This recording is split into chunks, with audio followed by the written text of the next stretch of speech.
Hello, and welcome to another episode of Solipsist Watched. I'm your host, the Social Solipsist, and this week I watched Real Steel from 2011. Now, this is a movie... Oh man, where do I even start with this one?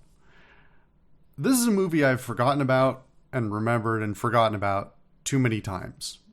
It might be the oldest movie on my list of things I need to watch that isn't something that is like on the list for being a classic movie. This movie has been on my list basically since shortly after it came out, when a longtime friend gave it a recommendation and said, "You should check this out." And I looked at it and said, okay, maybe. But in my heart, nothing about it really appealed to me. We need to talk about all of the things around this movie. I want to talk about all the things around this movie. Part of the reason that I finally got to watching this is also the reason I'm not going to make a super long video about this movie, which is that I have been sick all week. And I finally watched it because I thought, okay, I want to watch something that's like not that brain engaging, not going to demand that much of me, just hopefully going to be some kind of dumb fun, and we'll call it a day. So if you're wondering why my voice sounds funny, that's probably it. And if there's any weird edits, it's probably because I'm editing out coughing. Sorry. But this movie surprised me, and based on the person who recommended it to me, I should have expected that it would surprise me, because the recommendations don't come lightly. This movie... how do I even talk about this movie? This movie should not be any good. And for some reason it is. This is the other end of the phrase, more than the sum of its parts. Usually when you talk about something that's more than the sum of its parts, you're talking about something that's already pretty good and is massively better because of the way everything works together. This is a movie that is not very good, but for some reason, all of its parts together work way better than they should. Just to start off, I didn't even realize that this movie starred Hugh Jackman. For some reason, for all of these years, I have thought that the person on the cover was Gerard Butler. So that's place number one to start. And I'm just going to sort of rattle off all of the things that are good and bad about this movie. And you're just going to have to believe me that the things that even the bad things somehow add up to being good things in the whole sum of the film. The plot of this movie is kind of a mess. There are too many things going on, and not enough of them are in focus for long enough. The characters are shallow and written incredibly poorly, to the point that certain characters do not read anything like the character that they are supposed to be portrayed as. I'm going to give the most minor spoilers and say there is a child character who is a main character who does not act or say anything like a child would. And somehow that works out, and it turns it into a good thing because it makes the rest of the film work. The acting overall is pretty mediocre. Even having some decent named actors in the movie. In fact, it's always funny to see people who have become really big names since show up in earlier films, like Anthony Mackie, who has a minor role in this film.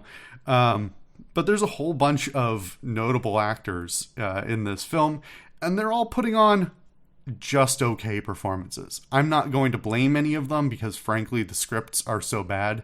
The script is so poor and the writing is so poor that there's not that much they could do with it. There's not that much definition to the characters in the first place. They just sort of say whatever they need to say for a scene to work the way that it needs to work. The casting overall is kind of okay, except with the characters being so ill-defined in the first place, most of them are either swing towards being complete tropes or completely wrong for the casting. Hugh Jackman in particular playing a character who is basically a deadbeat dad with a gambling problem. Unfortunately, he might be able to pull off that role under different circumstances, but Hugh Jackman is ultimately too charismatic, I think, to pull off the crappy character he's supposed to be in this. Weirdly, that works in his favor because it balances out somehow two wrongs make a right. A badly written character played by the wrong actor turns into the right person in the right place. Production-wise, a lot of this movie feels very cheap. It is also filled with just really, really overt and extensive product placement that must have funded a lot of this movie. And yet, for some reason, it also has really good CGI in a lot of it. I don't know what the ultimate, allegedly the budget on this was 110 million, but they also talked about how they used the brand new technology that came out of Avatar for the motion capture and stuff like that. And at the same time, a lot of the final rendering looks incredibly real in a way that stands up fine 13 years later, and works almost alarmingly well. When so much of the rest of this movie's visuals are hinging on look like something straight out of the mid-2000s, the CGI and the design of the bots and even the digital compositing are shockingly good. Just as an aside as well, this was produced by DreamWorks, but for some reason distributed by Disney. That's weird. They historically don't work together at all because they hate each other. I have no idea why they collaborated on this. Maybe this is an oversight on my part, something I don't know about the industry. But generally, they are on opposite sides of the table all the time. So that one's weird. A lot of the audio in the movie is actually very good. This is a movie that requires a decent chunk of sound effects to be worked in, as well as hopefully a soundtrack that isn't crap. The sound effects are generally done pretty well and balanced well enough to be believable, but also not drown out everything else. And then the soundtrack wavers between well-selected pop music and some incredibly generic sounding original compositions that you could have told me were out of a stock library and I'd believe you.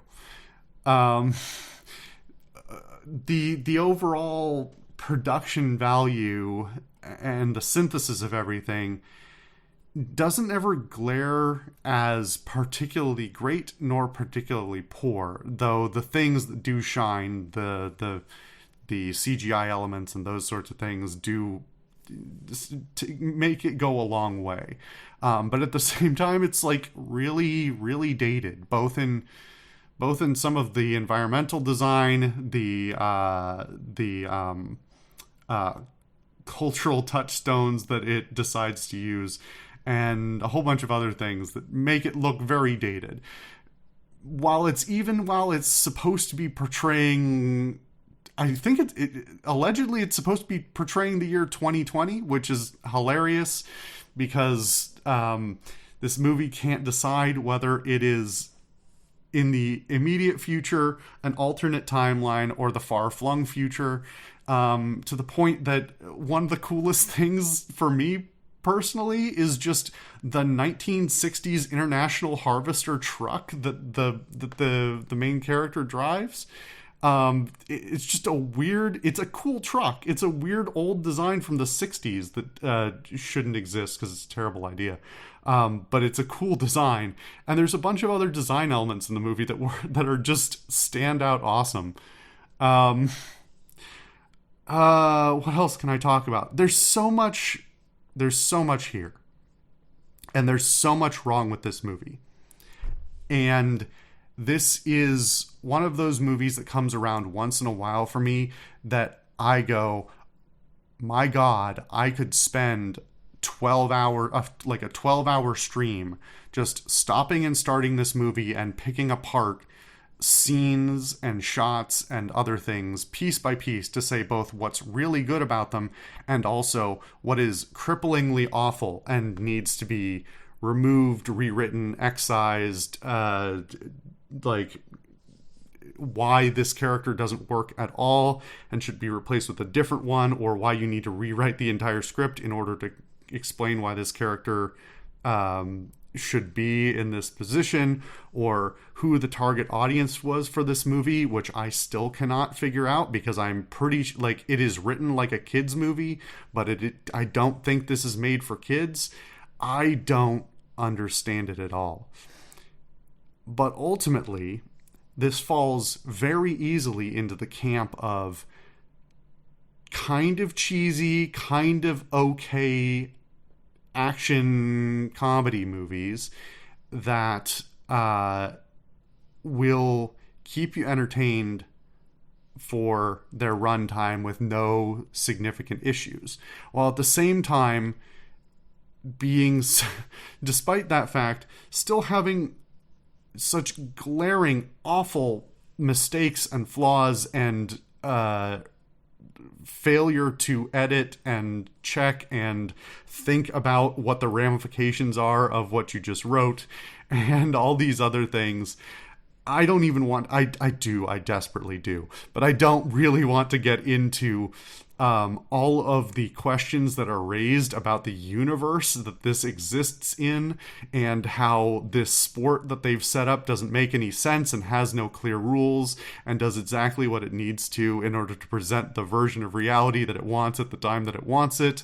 And how at any point, any scene could be fixed by adding a layer of logic to it, but if you did that, it would make the whole movie collapse under itself.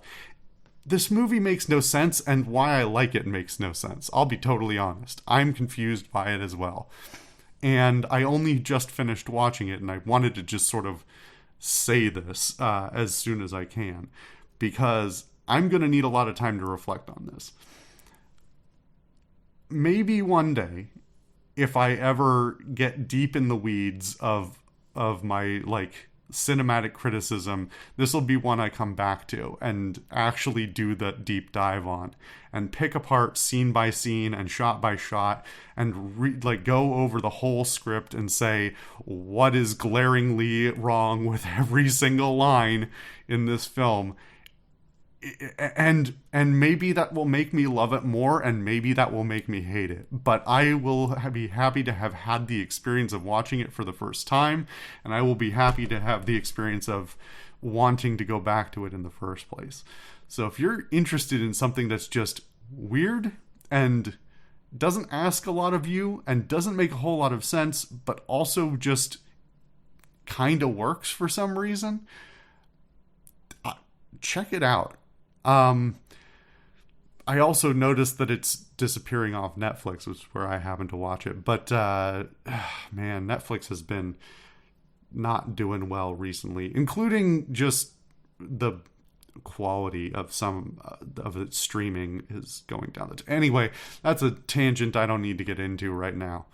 I'm sick. I'm tired. I don't even know if any of this is going to make any sense. Maybe the video I post tomorrow will be complete gibberish, and I'll only find out when somebody tells me. But this movie works better than it should, and I recommend you check it out. It's very strange. Anyway, thank you guys for watching another episode of Solipsist Watched. I've been your host, the Social Solipsist. I'm sick, and I'll see you guys next time.